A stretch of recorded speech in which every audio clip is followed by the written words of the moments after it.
ఏపీకి ప్రస్తుత ఆర్థిక సంవత్సరానికి వార్షిక బడ్జెట్ ప్రవేశపెట్టనట్లేనా? అధికారంలోకి వచ్చిన కూటమి ప్రభుత్వం కేవలం గత వైసీపీ ప్రభుత్వ లోపాలను ఎత్తి చూపడం, శ్వేతపత్రాల రూపంలో కొన్ని లోపాలను ఎండగట్టడం వరకే పరిమితం అయిందా అంటే అవును, అదే నిజమంటున్నారు పొలిటికల్ అనలిస్టులు.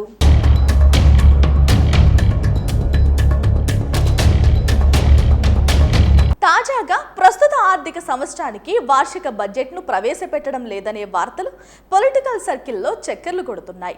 వాస్తవానికి ఈ సంవత్సరం జూన్లో ఎన్నికల ఫలితాలు వచ్చిన తర్వాత ఏర్పడిన నూతన ప్రభుత్వం ఏదైనా కూడా పూర్తి స్థాయి వార్షిక బడ్జెట్ను ప్రవేశపెట్టాల్సి ఉంటుంది. కేంద్రంలోనూ నరేంద్ర మోదీ సర్కార్ కూడా మూడోసారి ప్రభుత్వం ఏర్పాటు చేసిన తర్వాత ఇదే పని చేసింది.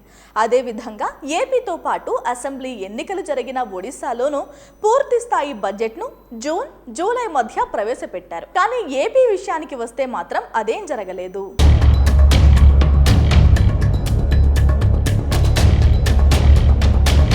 జూలై నెలలోనే వార్షిక బడ్జెట్ను ప్రవేశపెడతామని సీఎం చంద్రబాబు ప్రకటించారు. ఈ క్రమంలోనే అసెంబ్లీ బడ్జెట్ సమావేశాలకు అంకురార్పణ కూడా చేశారు.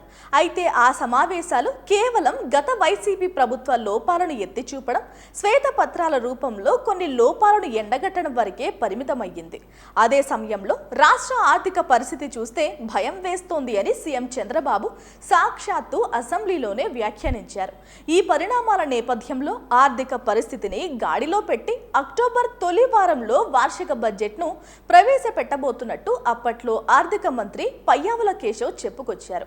దీంతో కొంత సమయం తీసుకున్న బడ్జెట్ను ప్రవేశపెడతారని అందరూ భావించారు. కానీ అక్టోబర్ నెల వచ్చింది, తొలి వారం కూడా రేపు మాపు గడిచిపోతుంది. అయినప్పటికీ బడ్జెట్కు సంబంధించిన ప్రక్రియ మాత్రం ఎక్కడా ప్రారంభం కాలేదు.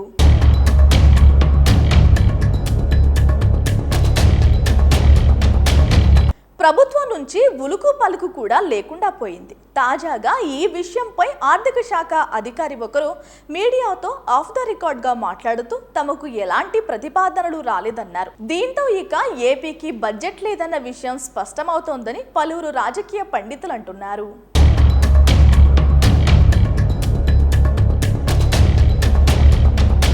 Please subscribe .news.